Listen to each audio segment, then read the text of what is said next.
the halfway mark. We're on day 4. Well done so far. You've done a really good job. I hope you've enjoyed it up to this point. And today, with the Let's Paint Club 5-day art challenge, we are going to be stepping away from mark making and shading and looking at line. So we're going to do a linear drawing with our day 4 task, which is called near and far. Da, da, da.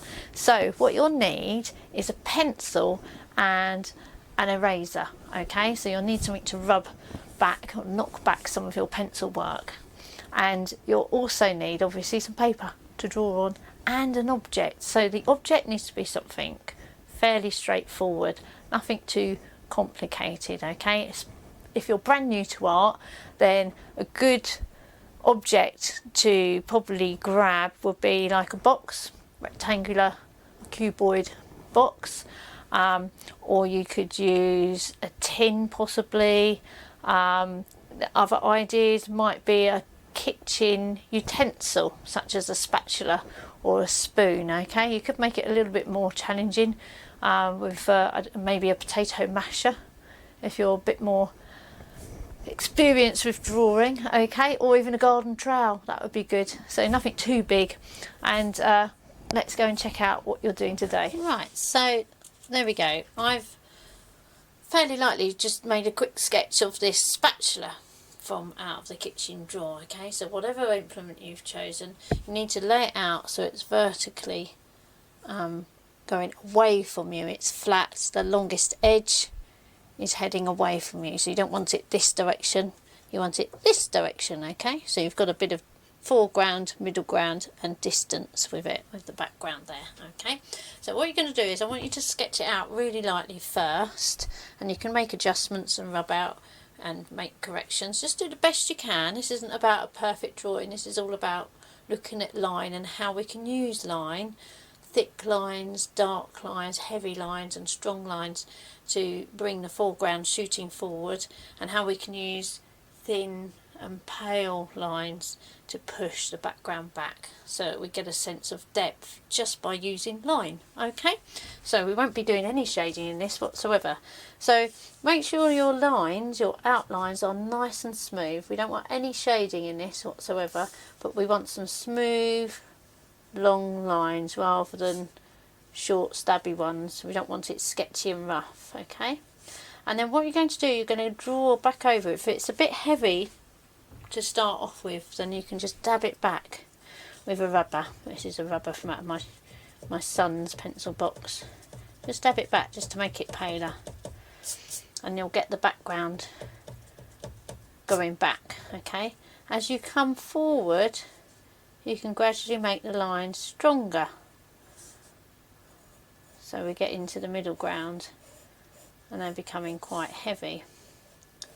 Okay, don't want to get really dark yet because we're not right in the very foreground. Now if you've got more than one different type of pencil, you could strengthen the foreground even more with a softer, heavier pencil such as a 4B or a 6B or an 8B, and just get those outlines. As they get closer to us, things become easier to see, so they're stronger, darker, heavier. Okay, and your picture will start to have the effect, although we're just using outlines, of depth. Just watch how you're drawing it. I'm just going to turn this to the side just so I can draw the foreground in. Keep it coming so that it's nice and strong and dark. There we go. And you can make the lines thicker. So if I swap to my 6B, I mean it's an 8B, there you go, we'll get a really thick line right in the foreground there.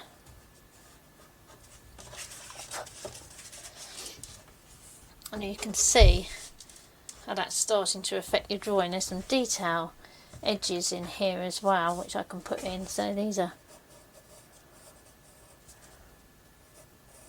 a bit stronger. Even here you can get stronger right in the foreground there.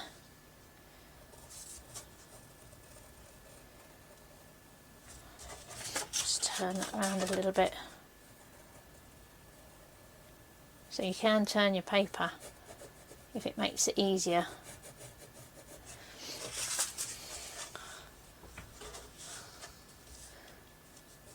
This line sits back somewhat, so I'm going to keep that fairly parallel. And then we've got these lovely little areas. We've got the slots marked out as well. Just finished drawing them in. And again, these won't all be the same tone. They'll be stronger at the front, and they can get softer as they go further away from us. Okay, so how did you get on?